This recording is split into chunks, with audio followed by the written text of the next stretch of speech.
Welcome to Season 2 of Wine in Focus, an Investec-focused radio vodka series designed to elevate your appreciation of South Africa's world-class wines.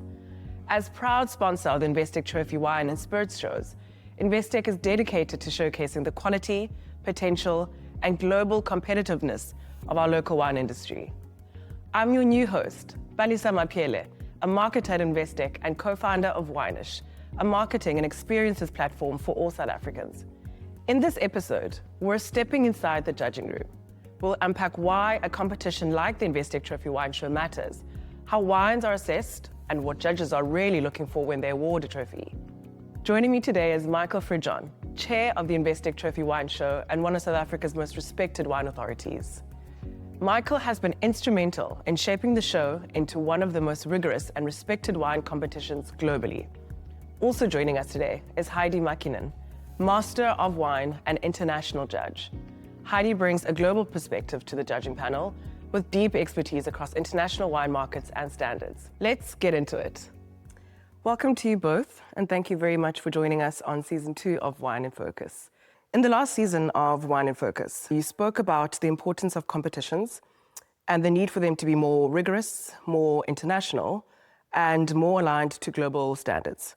Why is a competition like the Investec Trophy Wine Show so important for the South African wine industry? The reality is a competition sets standards for everybody. It says this is what our judges are looking at. This is what, in a competition which has international judges, this is what they are looking at.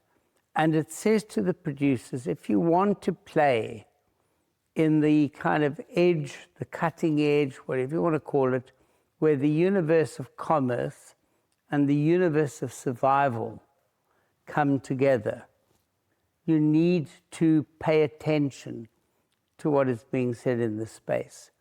Now, around the world, wine sales are contracting at a most dramatic rate. So actually, if you want to survive in a place where volumes are falling, where criticism is unbelievably rigorous, you need to be listening. You need to know, you need to be able to defend your place in the universe. And Heidi, coming in from an international perspective, how does the Trophy Wine Show compare to other competitions internationally, and what makes it stand out? Often in wine competitions around the world, you tend to get only like the entry-level wines, and then I'm not sure there's enough relevance when only those wines are being rated. However, I find that here, a lot of producers take this very seriously. I mean, you obviously take this very seriously. All the judges are really good caliber. And I do find that there's much more diversity also in the wine ranges, and I think it's very relevant. Can you walk us through what actually happens in the judging room? How are the panels structured, and how do you ensure consistency and fairness? So a panel is a living thing. It is dynamic. It has very strong personalities, as it should have. There's no place for soft edges. People are fighting for territory every moment of the day, and the wine is fighting to be seen. So you land up with 50 or 100 wines in front of you for the day in a class or a series of classes, and you make your choices. And then, only when you finish deciding whether it's a non-medal, a medal, and if it's a medal, whether it's a bronze or a silver or a gold, once you've done that, you still have to defend your position for all the other people on the panel. There are always wines where there is somebody who gave it a gold, somebody who gave it a bronze, somebody gave it a no medal but gave it a silver. Every one of those has to be unpacked, discussed. The people who gave it nothing go back and say, you know what, I missed it. The whole point about a collegial, engaged judging process is that no one is tied down to an initial score. You score, you come back, you discuss. So we often have panelists who say, you know what, I missed it. You gave it a gold, I gave it a nothing, but actually I think it's a really fine wine. And all I say every time is it's only one person on a panel that has to save a wine.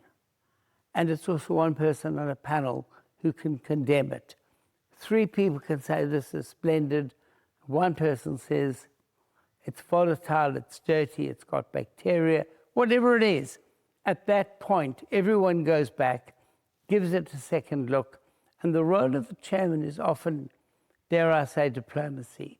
It's making sure that everyone is heard, but the end result best reflects the overall impression, the overall center of gravity of the panel itself. How important is the chemistry and dynamic of the judges on a competition? Oh, extremely important. I mean, we don't want egos in that tasting room.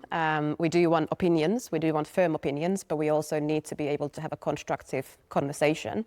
And if we're tasting 100 wines per day, often you miss something, and then other people will make you look back to that wine, and then, we find those jewels. I think the way Michael has built the panelists here, the groups, I think they are really working well together and quite dynamic. Just to get back to basics, what is a blind tasting? Firstly, glasses are numbered. The numbering is simply to enable us in a class of, for example, Cabernet, Pinotage, Shiraz, which sample bottle were we tasting. So the judge knows the category, Cabernet, Chardonnay, Shiraz, whatever it is. You know that. You can ask the panel chairman the age, and in a blended class on detail, you could find out if it's Cabernet and Merlot or Merlot and Cabernet. That's all you can know. And I think it's very important to taste blinds, because we are there to really put our own prejudice aside and really just focus on what's in the glass and what is that quality. When you're tasting wines in a competition setting, what key things are you looking for? It's not about your personal preferences, whether you like the variety or anything like that. It's all about the quality in the glass. So for me, quality would be purity. Does the wine smell and taste as it should? Are all the aromas and flavors, are they well defined? Is everything in harmony together? So the structural components, the fruit, is there good balance in the wine? Are things integrated well? But then also, it's not just about that purity or balance, but it's also like, is there like that kind of extra oomph? Like, is there something more? Is there, complexity? Is the wine layered? How long does it taste? Does it disappear straight away, or does it linger on the palate? So there's a lot of things that are telling us about the quality. Obviously, when we have these flights, so this range of wines, we do know certain parameters. So we would know that, for example, the grape variety or maybe the vintage. So then you could think about also, okay, is this wine typical? Does it show typicity to that, what it's meant to represent? Age worthiness is another thing that could be definitely defining a wine's quality. So it's all these things. It's not so much about, your personal preference, but actually the inherent quality of that wine. One of the aims of the show was to bring local judging standards closer to what the international market expects. Have you seen that shift happening over time? In 25 years, we've brought a huge number of international judges here. They're all people of influence, as in they are firstly chosen because they are judges. Their judging has to be immaculate. There's no room for a weaker panel. But then there are people who are writers, who are influencers, who are sommeliers, who are wine buyers, and they come in and they see the transformation which has taken place over 25 years.